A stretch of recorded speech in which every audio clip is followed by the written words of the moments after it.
अरे तनी चल जाता बाजारे कुछ सामान लेके आवे रहला। कैसे बाजारे हो रोज रोज तो हर घटले रहा। अरे देखत ना हुआ सब अपने मेहरारू खातिर रिकिम रिकिम के सामान लेके आवत बा और तू ना लेके आईबा।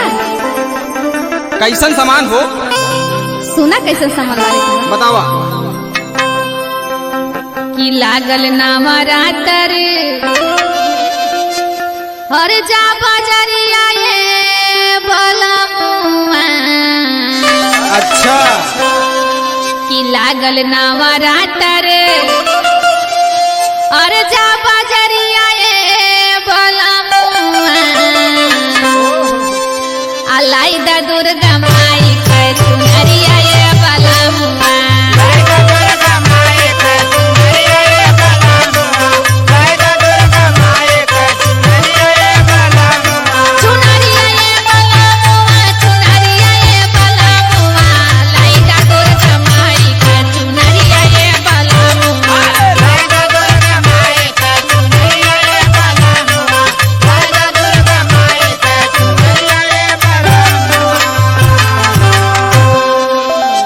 करे ही बताओ।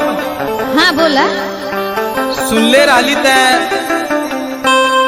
एमए उम्मे कुल फाइनल कैले है, इतना ज्यादा पढ़ाई कैले है, अतई का आखंड पाखंड के पीछे पड़ल है। सुन हम तो के बतावत है। सुनावा। हर पत्थर पूजे मिलल ना हरे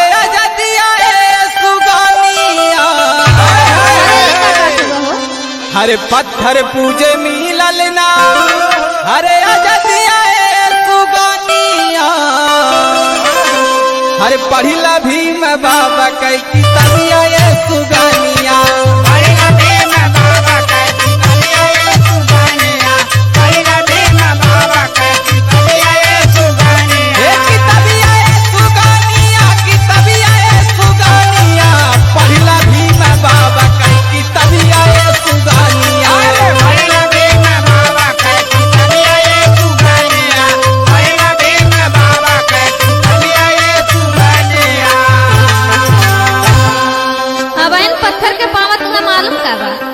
अच्छा बतावा। यह पत्थरे पूजत पूजत कितना लोग पीएम एसडीएम सीएम बन गईले। ओहो और तू कहत हुआ कि पत्थर में कुछ रखले नहीं बा। सुना हमार बात। सुनावा। हरे करवा देवी माई का हर पूजा नमाज बलमुआ। करवा देवी माई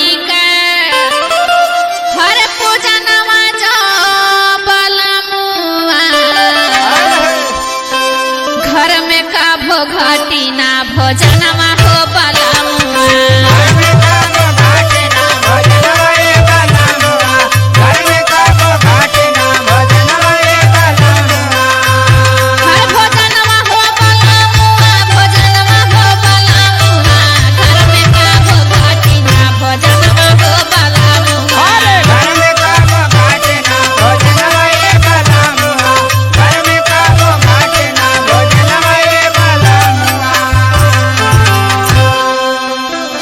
अच्छा एक बात बताओ। हाँ बोला। अगर तुरे दुर्गा माई में इतना शक्ति रहा तो हम जाए भट्ठम काम करी। यही से न खास है 300 रुपया ला दिहाड़ी करी था। यही से कब से समझावत है कि देवी माई की पूजा करा। तो ठीक है बिना काम की है खाए के मिली का जाने ला। ठीक बा अब हम काम करे ना जा। अरे बहुत बढ़िया बा लेकिन देवी माई के खुश करवा तब। सुन सुन अब हमार बात सुन। सुनावा। हरे काल से हम घरे बैठा हरे नहीं करे जाब कमावा। सुनत है?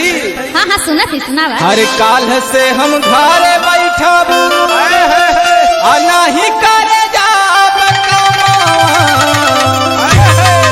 जाके मांग लाऊ देवी माई से हो जानवा।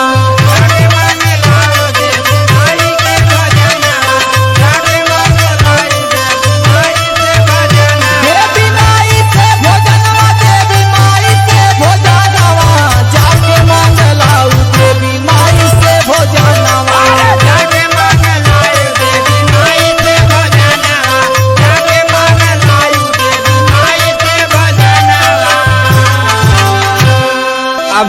मांग के तू लावा, अब हम काम में ना जा।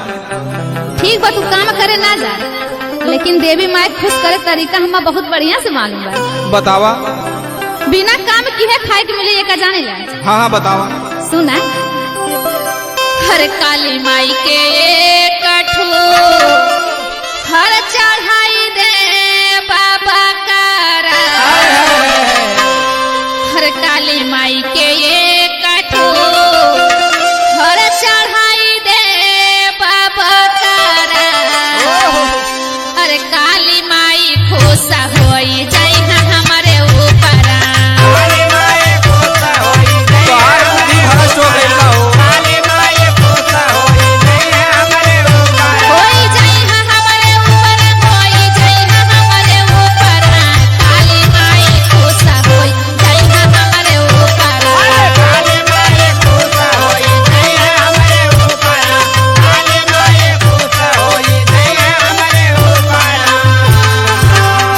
अब सुन हमार बात सुने पगली। सुना बा।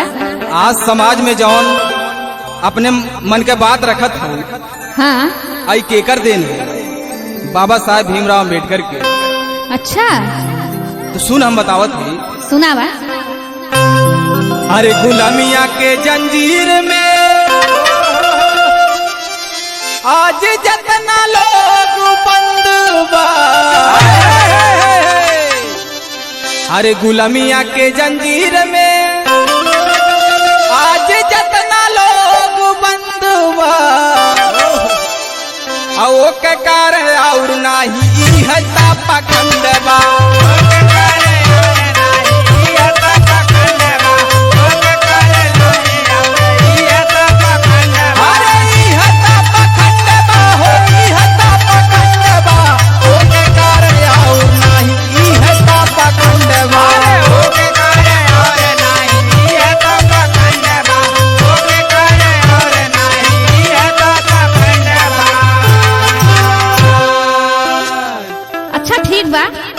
हम तो तोहार कहना मान लिहन, और ये सही बात बा कि आज जो हम लोगन के इस समानता के अधिकार मिलल बा और आजादी मिलल बा, सब बाबा साहब के देन बा।